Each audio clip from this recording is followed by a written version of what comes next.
I would shut the border. I would close it down immediately. And I've been down there and met with all the law enforcement people, the border patrol, local law enforcement, and I know exactly what I'm going to do. Um, How much can you tell us? well, there's obvious things you can do. There's infrastructure things. There's personnel. There's policy. The infrastructure is you need to complete there's 27 gaps in the wall. You don't need a wall all the way from Brownsville, Texas, 2,200 miles to San Diego. You do need a wall in the urban areas where immigrants can disappear immediately. So there's 27 holes in that wall, and we need to patch them all. And then there's also a lot of other infrastructure that the Biden administration took down: the long distance cameras, the night lights, the sensors. Why do you think he took those down?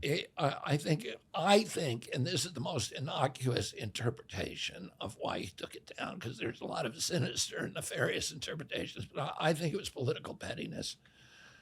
I think he just, he campaigns against Trump's wall, and so he wanted a complete 180. That's what I think, but I don't know. And even that, the tragedy that's happening at that border every day is so monumental and momentous. They've let probably 9 million people across, and it's not humanitarian for them. It's a humanitarian crisis, and it's a humanitarian crisis for everybody, but particularly for working poor in our country who are getting destroyed by it. The social safety net is getting crushed. In New York City, on Randall's Island, the playing field, the kids weren't allowed to play during COVID, and there was a lot of scholarship trajectory kids in high school who lost their lives, and their expectations about life and about being able to play college sports.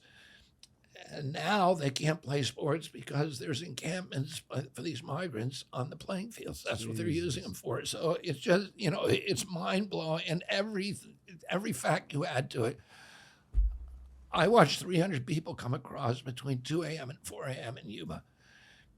And the Border Patrol, 9 Border Patrol men have committed suicide in the last year because they're so demoralized because they're not allowed to do their jobs. Instead of barring people from entry, they're processing them. They fingerprint them. If they don't have a criminal record, they bring them to the Yuma airport. They put them on a plane to any destination that they want. And if they don't have the money, because the cartels have stolen their money, then the Border Patrol buys them a ticket and gets reimbursed from FEMA. And we're paying for this. We're paying tens of thousands of dollars for every migrant that comes across. We're paying people to invade our country. And then they go to New York or whatever city, and and they're taken advantage of by predatory employers. They have asylum dates 7 years in the future. Maybe they'll show up, maybe they won't, but it's 7 years. So, and you have predatory employers who are, paying them $6 or $10 an hour, and they're competing. That employer is competing against union shops for jobs. So that means the union workers who could actually be part of the middle class are not getting the work. And it's infuriating what they've done. It's infuriating. And, I could give you a lot more details, but it makes me steam when I think about it. What they need to do is fix that infrastructure, including the fences that were taken down and the access roads. You need to begin enforcing the Migrant Protection Act, which is the act that requires immigrants from other countries who come to Mexico, try to come through in Mexico with an asylum claim, that they remain in Mexico till their asylum claim is adjudicated. And that was the law that, the Biden administration changed. And then the catch and release policy should be changed to catch and return. And then you need personnel changes. Finally, we need 300 asylum court judges on the border adjudicating a case right there immediately. And we need about 3,000 more Border Patrol, because there's been a big attrition because they're so demoralized. So, I'll do that on all that stuff. Beginning on day one, I'm going to do something else, which I don't think any Republican or Democrat can do. I'm going to order the State Department and the Post Office to begin issuing passport cards to any American who can't afford one for free. A passport card is a federally, issued government photo ID. It doesn't have your medical records. It's got nothing else. Just a photo ID like a driver's license. This is absolutely critical. And the reason is there are tens of millions of Americans who don't have driver's licenses, so they have no government-issued photo ID. And they're mainly Democrats. They're elderly people who've lost their license, who no longer drive. They're students who don't yet have a license and tend to vote Democratic, and they're minorities in cities who don't need a license. If you don't have a driver's license, and so the Democrats, and this is why the Democrats don't want a requirement of photo ID at the voting booth, because if you require that, there's a lot of Democrats who don't have that ID, and they're not going to get it. They're not going to go pay $60 and wait in DMV at the nightmare, of DMV for the whole day just to vote. They're not going to do it. And if you don't have a government-issued photo ID, you are a second-class citizen. You can't open a bank account. You can't visit your kids at school. You can't check into a hotel. You can't take an airplane and a lot of other stuff. So I'm going to make sure everybody has a photo ID. And what will this do? Number one, our team has met with the most important civil rights leaders, people like Andrew Young and Reverend Al Sharpton, and they've said, if I do this, that they will withdraw their objection to the requirement to show ID at the voting booth. So that diffuses the tension in one of the most, volatile debates between Republicans and Democrats. Number two, people now are going to have a better life because they have an ID. And number three, there's laws in this country that make it criminal offense for an employer to hire an undocumented alien. There's a loophole, though. The employer only has to check a box that says, I saw their Social Security card. Social Security cards don't have a photo on them. They're easily fabricated. And on some work sites in New York, they're passed hand to hand. And the employer says, I saw it, checks the box, and then he pays them in cash. Right. Oh, he's escaped liability. What I'm going to say is you cannot hire somebody in this country. It's a criminal offense, and you're going to go to jail if you hire somebody without seeing their government-issued photo ID. And that will shut down most of the border, 90% of it overnight. By killing the incentive.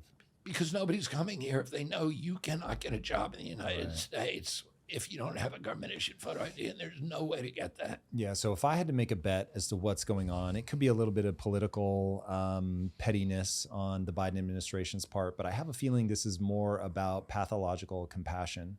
So what do you say to the people that are going to be horrified that, these people are seeking a better life, and that's what America is about, and that's what's written on the Statue of Liberty, and why are you effectively caging them up in South, technically North and South America, but why do that? First of all, first of all, no nation can survive if it doesn't close its borders. If we need an orderly immigration policy that is compassionate, that leads with compassion, and we do that in this country. People who have asylum claims automatically get in if they can show that they have an authentic asylum claim. So we lead with compassion.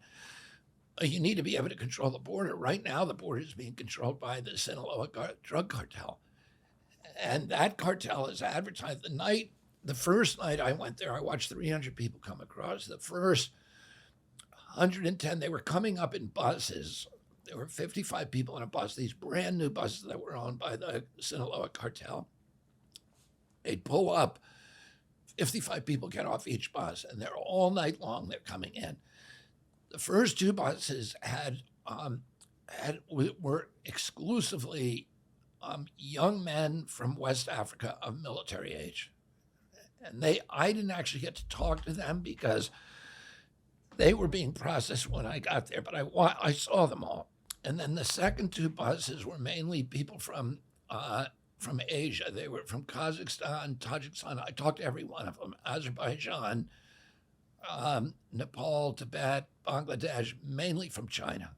The whole night there were only two immigrants who came all over with asylum claims, and one was from Colombia, one was Peru. They're only Latin Americans. The other ones were coming across because they were answering advertisements on TikTok and YouTube that the cartels are doing all over the world, saying we can get you into America for $10,000. And What's the agenda? Why do they want to do that? because they're making $10,000 a body. That's it. Just we'll get you. They're across. making billions of dollars, Good billions. Lord. And so they come and they tell them exactly how to do it. Everybody who came across knew exactly what was going to happen to them. There was no fear. There was no surprise. They knew exactly every step of the way. And by the way, they had been, I talked to them, and a large part of them have been robbed. The Peruvian family, their entire life savings have been stolen from the cartels. I spent a day at a rape center there that specialized in children who've been raped immediately before they come across the border. There's, 80,000 kids have disappeared. There's a rape tree. Whoa. 80,000 kids have disappeared? Something like that. Now, it may be 40,000, because I'm not remembering this number, but it's between 40 and 80,000 people kids who have disappeared. People can Google this and check on me. I'm not going to swear on that number, but it's a huge number. Right. There's a rape tree, they call the rape tree, on the other side of the border that you can see from my vantage, where I was. And it's where the cartels extract the final payment. So women, children get raped there, and the Border Patrol sees it all the time. They can't do anything about it because it's on the Mexican side. And then I spent a day at a rape center that just treats children who have been raped.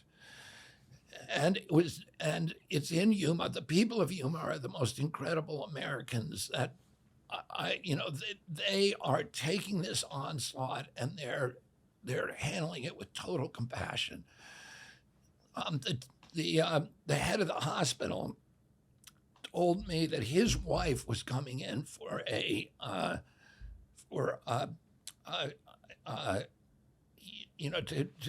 to end the pregnancy, to have the baby, right, to induce pregnancy, and that I think there are 13 or 23 beds, I forget it was, in the maternity ward, and every one of them was occupied by migrants, and that they did not have room anywhere in it, in that hospital, for the local women who had induced for induced births, et cetera. So they have to turn their own people away to treat these migrants, and they're doing it. And he said last year, this is a small regional hospital. He said last year they spent, I think it was $9 million. It may have been 20. I'm bad on the numbers right now, but on the unreimbursed expenses to pay for the migrants. What's crushing this town? The border towns are just getting crushed. And now every town in our country is a border town. This is happening all over our country, and it's terrible. It's not humanitarian. The people who are coming across are being terribly mistreated, and then, they can't legally work here. So for 7 years, what are they going to do? It's not a good solution. What we need is high walls at the border, and then wide gates, so that people who come through the legal process can come in, that they have a faster path to citizenship, that, there's 10 million jobs in small businesses that are looking for people coming from abroad. And we need those workers here if we're going to keep Social Security solvent for a couple more years, if we're going to have taxes paid, et cetera. We need to enrich, our population with people who come in legally. But, coming across the border, and letting the drug cartels run U.S. border policy is not a good solution. Nobody thinks that's a good idea. If you like that clip, check out another powerful clip right here, and I'll see you there. When we apply sanctions, people laugh at us. You know, the Russians, because of our sanctions, have the strongest economy that they've ever had. They're immune to sanctions now. We've spent $8 trillion on regime change wars.